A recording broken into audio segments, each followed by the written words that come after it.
గారికి సాధారణంగా ఆహ్వానిస్తున్నాం. అందరూ కన్నడ తోటి ఆహ్వానించాల్సి.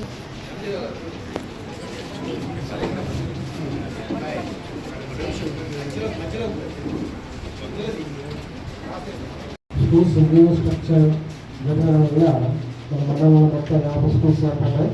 వీటిలో స్కూల్స్ మొత్తం 50 స్కూల్స్ ఏర్పడ్డాయి. అయితే హై స్కూల్లో మనం జనరల్గా న్యూ స్ట్రక్చర్ సిస్టమ్ ప్రకారంగా ప్రతి తెల్లపాడు హై స్కూల్లో, బసలపాడు హై స్కూల్లో 1 to 5 చదివే పిల్లలు ఎవరైనా అక్కడ కూడా మనం జాయిన్ చేసుకోవచ్చు. తర్వాత క్లాసెస్ ఇస్తాను.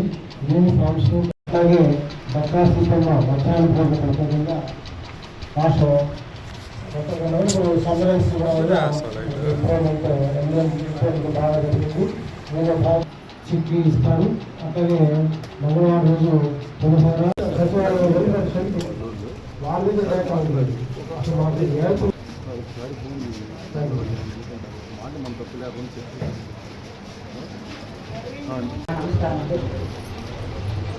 నాతోటి ఎంప్లాయీస్కి ఏదైనా పొలిటికల్ పార్టీ లీడర్స్కి ఇక్కడ ఇచ్చినటువంటి అందరికీ నమస్కారం. మొట్టమొదటిగా మన జూన్ నెలలో రేషన్ షాప్కి సంబంధించి ఎండి ఆపరేట్స్ వ్యవస్థను రద్దు చేసి డైరెక్ట్గా డీలర్సే రేషన్ కార్డు హోల్డర్స్కి రేషన్ నిత్యావసర వస్తువులు అందించే విధంగా సూచించారు. దాని ప్రకారమే జరుగుతుంది. ఇప్పుడు మనకున్నటువంటి మన మండలంలో ఉన్నటువంటి 31 రేషన్ కార్డ్స్ షాప్స్ ఉన్నాయి మనకి. దాంట్లో మొత్తం 15,819 కార్డు హోల్డర్లు ఉన్నారు. వీళ్ళందరికీ కూడా డైరెక్ట్గా రేషన్ షాప్ డీలర్సే కార్డు హోల్డర్కి ఇష్యూ చేస్తున్నారు. ఇందులో భాగంగా 65 సంవత్సరాలు ఉన్నటువంటి వృద్ధులకు, వికలాంగులకు కూడా డైరెక్ట్గా ఇంటి వద్దకే నిత్యావసర వస్తువులు చేరవేస్తున్నారు. జస్ట్ ఈ నెల ఫస్ట్ స్టార్ట్ అయ్యేటువంటి రేషన్ కార్డు ఫస్ట్కి 1వ తేదీ నుంచి 15వ తేదీలోపు డీలర్లు అందరూ కూడా రేషన్ కార్డు హోల్డర్స్కి సరుకులు పంపిణీ చేయాలి. కానీ వికలాంగులకు, వృద్ధులకు ముందు నెలే, అంటే ఈ నెల రేపు ఆగస్టు 1కి స్టార్ట్ అయ్యేది జూలై 26 నుంచి 30వ తేదీలోపు మాత్రమే ప్రతి ఒక్క ఇంటికి వెళ్ళేసేసి మా రేషన్ షాప్ డీలర్స్ ఇస్తున్నారు. ఇది మన గౌరవ ముఖ్యమంత్రి గారు చేపట్టిన కార్యక్రమం. ఇందులో మీకు ఏమైనా అభ్యంతరాలు ఉన్నా కూడా తెలియజేయచ్చు. రేషన్ కార్డ్స్ మీలో ఏమైనా రేషన్ కార్డ్స్ చేంజెస్ ఉన్నప్పటికీ, డిలీషన్స్ ఉన్నా, కరెక్షన్స్ ఉన్నా కానీ మొత్తం కూడా ఇప్పటి వరకు నా దగ్గరకు వచ్చినటువంటి 1413 అప్లికేషన్స్లో నేను 1080 అప్లికేషన్ యాక్సెప్ట్ చేయడం జరిగింది. ఒక 296 మాత్రం చేయడం జరిగింది. ఇదంతా కూడా సిస్టమ్ అప్గ్రేడేషన్ జరిగే కార్యక్రమం. ఇది ప్రత్యేకించి ఎవరిని ఉద్దేశించి అంటూ ఏమీ లేదు. సిస్టమ్ అప్గ్రేడేషన్లోనే మీకు ఉన్నటువంటి బేసిక్స్ బేస్ చేసుకుని ఫిల్టర్ చేస్తున్నారు మొత్తం. దగ్గర వీళ్ళు కార్డులు ఎక్కువ వాళ్ళు ఏంటంటే కొద్దిగా ఇక్కడ షాపు ఇక్కడ పెడితే ఇక్కడ తీసుకుంటారు. అది కూడా ఇల్లు చూశాను. రేపు మీకు ఈ నెల నుంచి హౌసింగ్ ఫర్ ఆల్ మన గతంలో పెట్టినటువంటి ఒక ముఖ్యమైన కార్యక్రమం ఏంటంటే హౌసింగ్ ఫర్ ఆల్.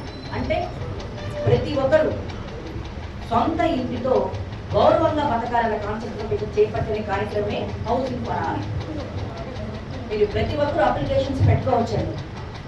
ఎవరైతే సొంత ఇల్లు లేకుండా ఉంటారో వాళ్ళు ప్రతి ఒక్కరు ఆన్లైన్ అప్లికేషన్స్ పెడితే మేము వెరిఫై చేసి వాళ్ళకి సొంత ఇల్లు ఇవ్వడానికి ట్రై చేస్తాం. ఇప్పటివరకు నాకు గత గవర్నమెంట్లో వచ్చినటువంటి 89 అప్లికేషన్ వెరిఫికేషన్ చేస్తున్నాము. ఇప్పటికీ సైట్ ఆన్లోనే ఉందండి. మీరందరూ అప్లికేషన్స్ పెట్టుకోవచ్చు. ఎవరైతే సొంత ఇల్లు లేకుండా ఉంటారో వాళ్ళందరికీ కూడా యాజ్ పర్ నామ్స్ మీకు హౌస్ శాంక్షన్ చేయడానికి మేము ప్రయత్నిస్తాం. రెగ్యులరైజేషన్ స్కీమ్ అంటే ప్రభుత్వ స్థలాల్లో ఎవరైతే 2019 కంటే ముందు ఇళ్ళు కట్టుకొని నివసిస్తూ ఉంటారో పట్టా లేకపోకుండా అటువంటి వాళ్ళని రెగ్యులరైజ్ చేస్తూ గవర్నమెంట్ జియో ఎంఎస్ 13 తీసుకొచ్చింది. ఇది చాలా మందికి తెలియకపోవచ్చు, అందుకే నేను ఈ విషయం తెలియజేస్తున్నాను. ఇప్పటికీ మీకు సైట్ ఆన్లోనే ఉంది. మీరు అప్లికేషన్స్ పెట్టుకోవచ్చు. మా విఆర్ఓ, మా విఎస్ వెరిఫికేషన్ చేస్తారు. అయితే అవి అన్అబ్జెక్షనబుల్ ఫోరంబక్ ల్యాండ్స్ అయి ఉండాలి. వాగులు, దొంగ ఫోరంబకులు అయి ఉండకూడదు. గవర్నమెంట్ ల్యాండ్స్ అయి ఉండాలి. 150 గజాల లోపు ఉన్నటువంటి ఇళ్ళకి ప్రతి ఒక్కరికి ఫ్రీ ఆఫ్ కాస్ట్లో రిజిస్టర్ చేస్తూ గవర్నమెంట్ వాళ్ళకి రిజిస్ట్రేషన్ చేస్తున్నాం. అంతకు మించి ఉన్నటువంటి ల్యాండ్స్కి పేమెంట్ మేడలో జరుగుతుంది. దీనిపైన మీకు ఏమైనా అభ్యంతరాలు ఉంటే చెప్పచ్చు. మేడం వాళ్ళకి సంబంధించిన అర్జీని కూడా మీకు సబ్మిట్ చేస్తున్నాము. వాళ్ళకి కావాల్సిన ప్రూఫ్స్ ఏంటో చెప్తే అవి సబ్మిట్ చేస్తాం మేడం. వాళ్ళకి ఎప్పటి నుంచో వాళ్ళ పేరు మీద ఇల్లు లేక చాలా ఇబ్బంది పడుతూ ఉన్నారు. హౌస్ టైల్స్ వాళ్ళ పేరు మీదే ఉంది, కరెంటు మీటర్ వాళ్ళ పేరు మీదే ఉంది, అన్నీ వాళ్ళ పేరు మీదే ఉన్నాయి. కానీ ఏదో ఒక చిన్న కారణంతో వాళ్ళని ఇష్యూ చేసి బయటికి వెళ్ళిపోండి అని చేస్తూ ఉన్నారు మేడం. ఇబ్బంది పడుతూ ఉన్నారు. కాబట్టి ఇది ఒక ఆప్షన్ ఉంది కాబట్టి దాంట్లో వాళ్ళందరికీ మన ఎమ్మెల్యే గారి చేతుల మీదుగా పట్టాలు ఇప్పించే కార్యక్రమాన్ని చేయాలని మీ దృష్టికి తీసుకుంటాం. జరిగి ఉండాలి. పక్కా హౌస్ తప్పకుండా అయి ఉండాలి. ఏమేమి ప్రూఫ్స్ ఏమేమి కావాలో అదే చెప్తున్నాను కదా, ఇప్పుడు వాళ్ళ ఇంట్లో ఉంటున్నట్టుగా ఎలక్ట్రిసిటీ బిల్ ఏమైనా ప్రూఫ్ తీసుకొని వస్తే మా విఆర్ఓ వెరిఫై చేస్తారు. అది వెరిఫికేషన్ ఏంటి, క్లాసిఫికేషన్ ఏంటి, ల్యాండ్ క్లాసిఫికేషన్ అన్ని వెరిఫికేషన్ చేసి అప్పుడు దానికి అప్లికేషన్ పెట్టిస్తాం. లేని విధంగా ఉంటే మాత్రం హౌసింగ్ ఫరాల కింద అప్లికేషన్ పెట్టిద్దాం. ఏదేమైనా మా దృష్టికి తీసుకొచ్చారు కాబట్టి నేను మొత్తం వెరిఫై చేస్తాను. వాళ్ళు మీ దృష్టికి తీసుకొచ్చాను. దీంట్లో కానీ మీకు ఏమైనా అభ్యంతరాలు ఉన్నా కానీ ఏమైనా డౌట్స్ ఉన్నా కానీ అడగచ్చు.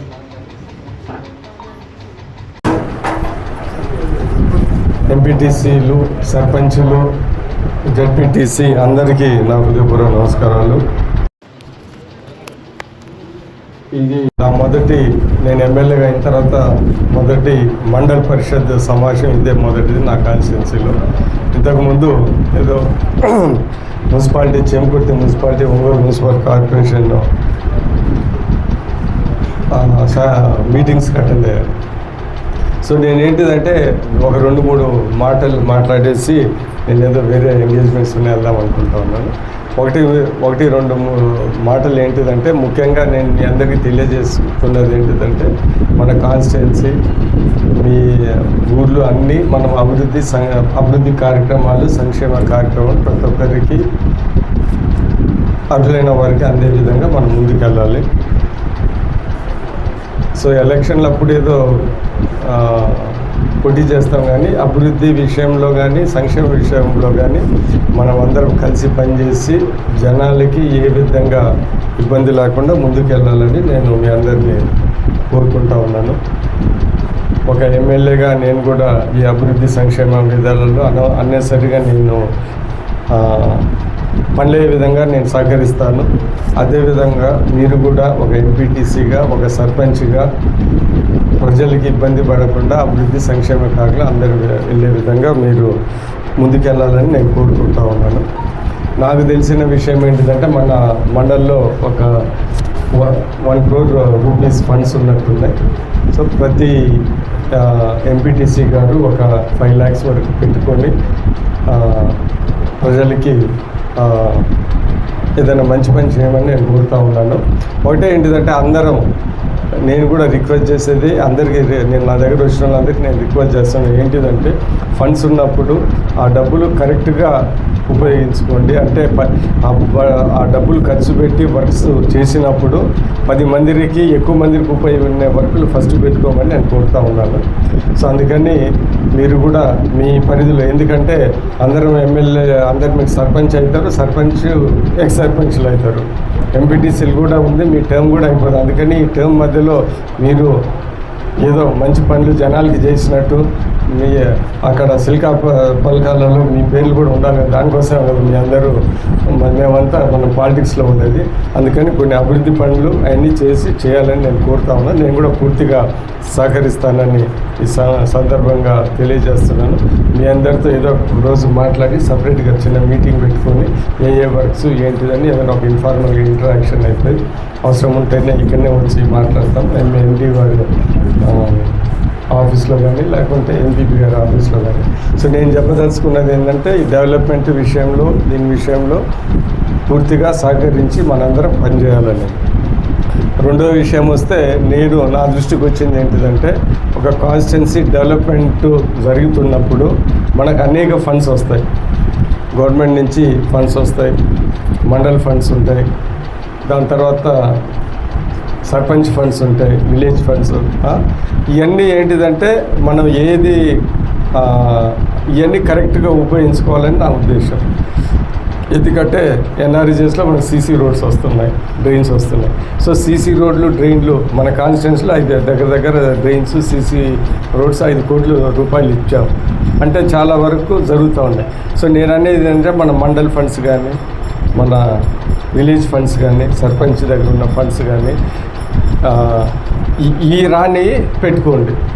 ఏదైనా చిన్న వాటర్ ఆర్డబ్ల్యూఎస్లో చిన్న వాటర్ కనెక్షన్లు కానీ ఏదైనా లీకేజెస్ ఉంటే దాని తర్వాత అంగన్వాడీ బిల్డింగ్స్ ఏదైనా రిపేర్ చేసుకోవడం. ఎందుకంటే ఈ ఎన్ఆర్ఈజెస్లో సీసీ రోడ్స్ నేను చేస్తాను. దాంట్లో అతి ముఖ్యమైన ఏదైనా విలేజ్ ఫామ్ రోడ్స్ ఉంటే మేము ఇప్పుడే ఎన్ఆర్ఈజెస్లో అది ఇవ్వటం లేదు, కానీ మీరు మండల్ ఫండ్స్లో కానీ అవన్నీ పెట్టుకొని నేను అనేది ఏంటిదంటే ఈ ఫండ్స్ ఏదైనా కానీ కరెక్ట్గా ఉపయోగించుకొని అన్ని వర్క్లు. సో నేను చెప్పేది ఏంటిదంటే మండల్ ఫండ్స్ సీసీ రోడ్స్కి అవసరం లేదు. ఎందుకంటే ఎన్ఆర్ఈజెస్లో మేము ఇస్తున్నాం కాబట్టి ఎవరికైనా కానీ పరిస్థితుల ప్రకారంగా ఏదైనా ఉన్నా కానీ ఒకటే అటు ఉండగా నా ఉద్దేశం ఏంటిదంటే ఇవన్నీ కరెక్ట్గా మనకున్న ప్రజల దగ్గర నుంచి వచ్చిన కోరికలు మనం ఎలాగ తీర్చాలి, ఈ ఫండ్స్ అన్నీ కరెక్ట్గా ఉపయోగించుకొని ప్రజలకి మనం కరెక్ట్గా సేవ చేయాలని నా కోరిక. సో అందుకని ఏంటిదంటే మీ అందరికీ పర్సనల్గా వచ్చి అభివృద్ధి సంక్షేమంలో మనం కలిసి పనిచేద్దాం, జనాలకి మన వంతు మనం సేవ చేద్దాం. నా వంతు నుంచి పూర్తిగా కోఆపరేషన్ ఉంటుంది. మీరు కూడా ఏదైనా నాతో పనులు కానీ ఏదైనా ఇబ్బందులు ఉన్నా కానీ నాతో ఫోన్లో అయినా మాట్లాడవచ్చు. నాకు దగ్గరకని తీసుకొని వస్తే ప్రజల దృష్టి అన్ని పనులు చేస్తాను, అందరికీ సహాయం చేస్తానని ఈ సందర్భంగా తెలియజేస్తూ ఉన్నాను. సో అందుకని మీరు కూడా ఇక్కడ ఉన్న విలేజ్ స్టాఫ్ని, ఈ గ్రామ సచివాలయంలో చాలామంది ఉన్నారు, వీళ్ళందరికీ కరెక్ట్గా ఉపయోగించుకొని నేను కూడా వాళ్ళని కూడా ఉపయోగించుకోండి. ఎందుకంటే ఒక ఊర్లో 4-5 మంది మంచి ఆఫీసర్లు ఉన్నారు, ఎంప్లాయీస్ ఉన్నారు. వాళ్ళని ఒక ఊర్లో డిజిటల్ అసిస్టెంట్ కానీ, సర్వేయర్ కానీ వీళ్ళు కరెక్ట్గా యూజ్ చేసుకుంటే మనకి చాలా ఒత్తిళ్లు తగ్గుతాయి. మనకు కూడా విలేజ్ లెవెల్లో ఇన్ఫర్మేషన్ అన్నీ కరెక్ట్గా తెలుస్తుంది. మంచి పేరు తెచ్చుకోవడానికి నేను కూడా ప్రయత్నిస్తాననే సందర్భంగా తెలియజేస్తూ అతి త్వరలోనే మన ఎంపీపీ గారు దాంతో ఎండిఓ గారితో మాట్లాడి ఈ 1 crore కాల్స్ అనేవి వెళ్తున్నాయి ప్రతి సిటిజన్కి కూడా. సో ఆ కాల్స్లో మన పంచాయత్కి పాజిటివ్ వస్తుందా, నెగిటివ్ వస్తుందా, మీకు ఇంటింటికి ప్రతిరోజు చెత్తబండి వస్తుందని కాల్స్ అడుగుతూ ఉన్నారు. సో ఈ విషయమై ప్రతి sarpanch, MPTC as well as Panchayat secretary ముగ్గురు కూడా కోఆర్డినేట్ చేసి పనిచేస్తే బాగుంటుందని నా ఉద్దేశం. సో ఫర్ ఎగ్జాంపుల్ ఇప్పుడు ఎక్కడైనా ఒక గుళ్ళపల్లి తీసుకున్నాం, ఒకవేళ బ్రెయిన్ డీసిల్టింగ్ జరుగుతుంది. సో ఒక సర్పంచ్ అన్ని స్టేట్స్ ఒక సర్పంచ్ కానీ ఏదో ఒక పంచాయత్ సెక్రటరీ మాత్రమే ఉండలేదు కాబట్టి మిగతా అందరూ కూడా కోఆపరేట్ చేసి ఈ రైనీ సీజన్లో మనం ఏ కమ్యూనికేబుల్ డిసీజెస్, ఈ ఇన్ఫెక్షన్స్ డిసీజెస్ లేకుండా ప్రశాంతంగా దాటేయాలని నేను కోరుకుంటున్నా. సో దీనికోసం అందరూ సర్పంచ్లు, ఎంపీటీసీలు కోఆపరేట్ చేస్తారని కోరుకుంటున్నా.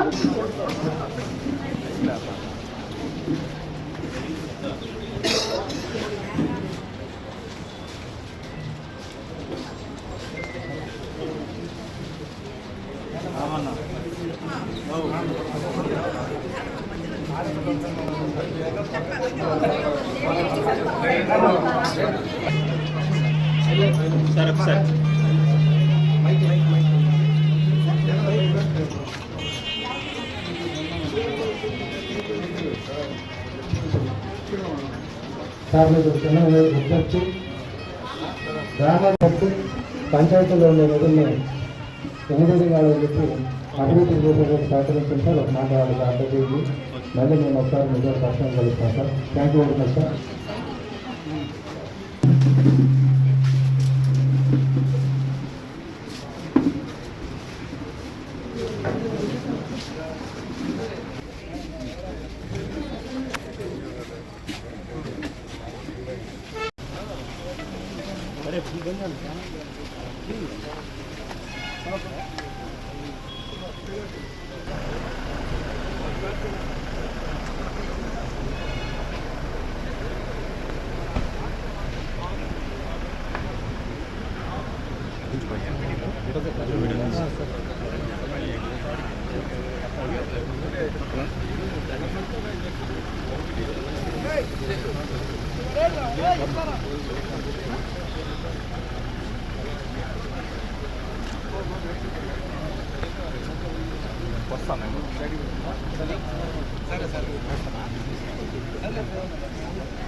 Gracias.